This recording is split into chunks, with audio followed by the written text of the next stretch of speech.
최근 텔레그램 대화방에서 수천만 원을 호가하는 고급 위스키부터 희귀 와인들을 판다는 글들이 쏟아지고 있다고요? 예, 1,200명이 참여한 한 텔레그램 대화방에서는 위스키, 와인, 사케, 백주 등 다양한 주류를 사고 판다는 글이 하루에도 수십 건씩 올라오고 있습니다. 조니워커 블루라벨 같은 대중적인 제품부터 고급 중국 백주에 수천만 원을 호가하는 위스키 고급 라인까지 종류와 가격대도 천차만별인데요. 문제는 현행 법상 면허 없는 개인 간 주류 거래는 명백한 불법이라는 것입니다. 조세범 처벌법상 이 3년 이하 징역 또는 3천만 원 이하 벌금에 처해질 수 있는데요. 특히 면세점에서 산 술을 그대로 되팔면 이 탈세를 일삼는가 하면 신분증 확인 절차도 전혀 없어서 청소년들이 술을 사는 범죄 창구로 악용될 우려도 큽니다. 또 불법 거래인 탓에 가짜 술에 속아서 사도 피해 구제가 사실상 불가능한데요. 해외 서버 기반의 메신저의 특성상 추적에도 한계가 있어 그만큼 단속도 어렵다고 하니까 각별한 주의가 필요하겠습니다.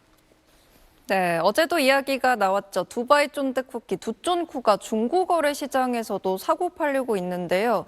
이거 위생은 괜찮은 건가요? 네, 최근에 중고거래 플랫폼에 보면 두쫀쿠를 판매한다는 글을 쉽게 찾아볼 수가 있습니다.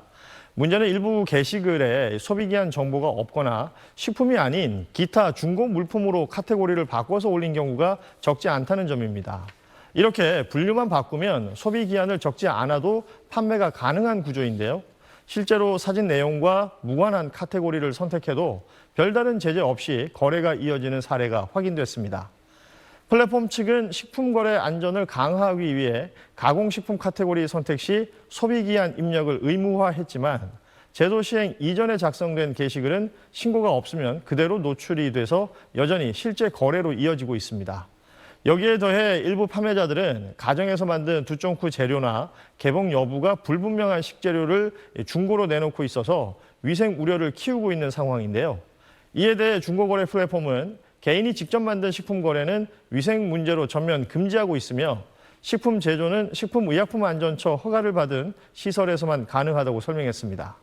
또 정식 매장에서 구매한 가공식품이라 하더라도 소비기한이 지났거나 확인이 어렵고 포장을 뜯었거나 소분한 경우에는 거래가 허용되지 않습니다. 특히 이 두쫑쿠는 이 용기의 특성상 개봉 여부를 육안으로 확인하기 어려운 만큼 소비자들의 각별한 주의가 필요하다는 지적입니다.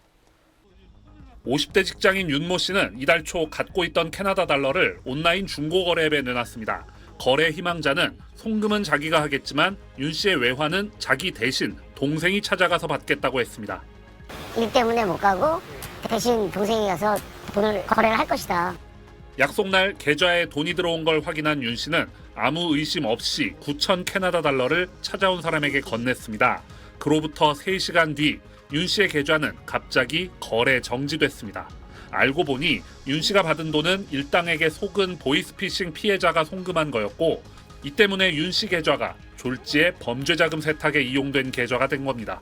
자기가 사기를 당했기 때문에 그 계좌에 대해서 경찰에 신고가 됐고 지급정지 명령을 떠긴 거예요.